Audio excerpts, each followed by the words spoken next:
Bom dia, irmãos e irmãs, graça e paz. Bem-vindos a esse momento devocional, bem no início desse dia.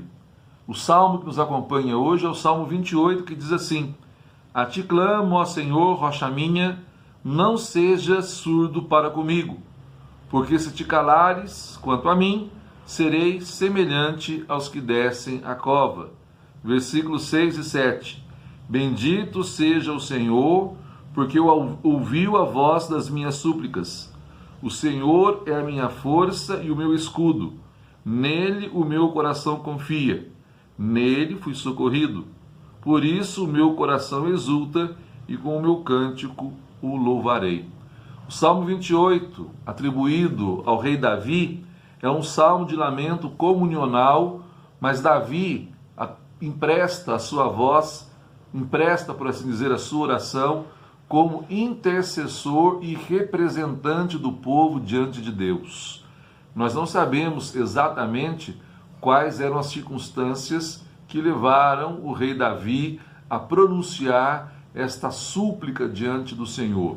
Muito provavelmente, um mal terrível poderia estar rondando toda a comunidade de Israel, um inimigo feroz, uma guerra que se avizinhava, um tempo de calamidade. O fato é que Davi está sendo premido pelas circunstâncias, pela história, e ele não tem mais o que fazer. A única coisa que lhe restou foi orar. A experiência de Davi é a minha experiência e a sua experiência. Nós passamos por situações em nossa vida muito concretas que não temos mais o que fazer e a única coisa que nos resta a fazer é orar fervorosamente. Os nossos recursos se tornam escassos e impotentes. As nossas estratégias se veem absurdas.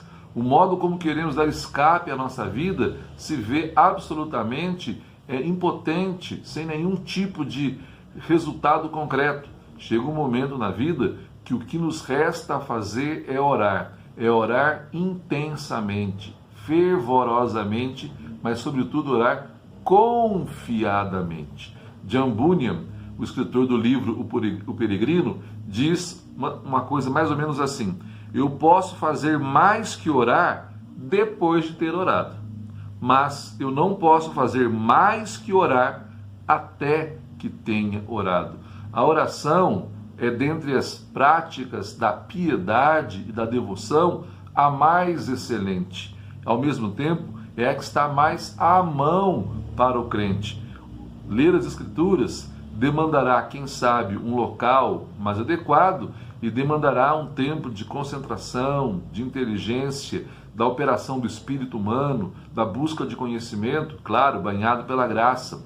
Outras formas de piedade, como a participação nos sacramentos, demandará uma assembleia reunida, um ministro constituído, os elementos ali presentes do pão e do vinho, e é preciso que haja toda uma liturgia para que isso aconteça. As boas obras demandarão energia, tempo, lugar, recursos, pessoas outras. A oração não. A oração não precisa de tempo, lugar, circunstância, postura corporal. A oração não precisa sequer de uma concentração especial. A oração nada mais é do que lançar, ainda que não sejam palavras audíveis, gemidos inexprimíveis ou pensamentos em direção a Deus.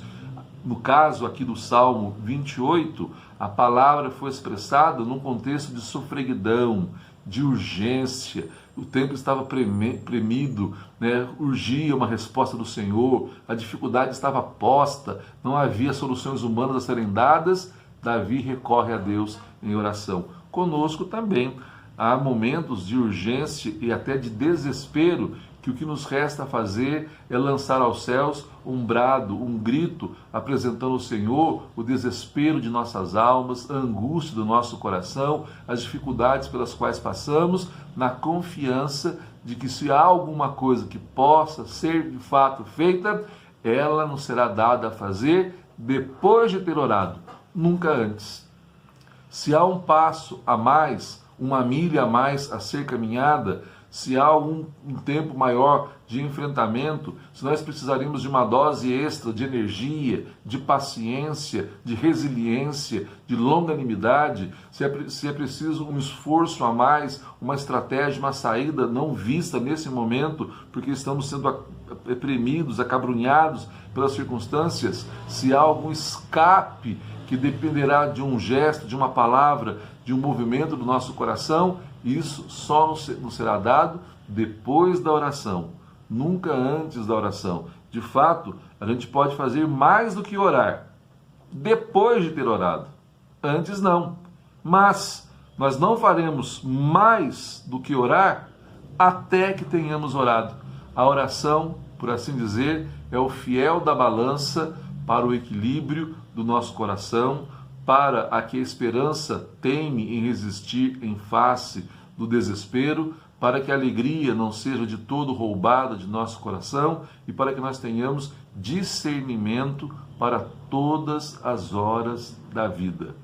Não deixe de orar. Cultive um espírito de oração. Viva dentro da atmosfera da oração.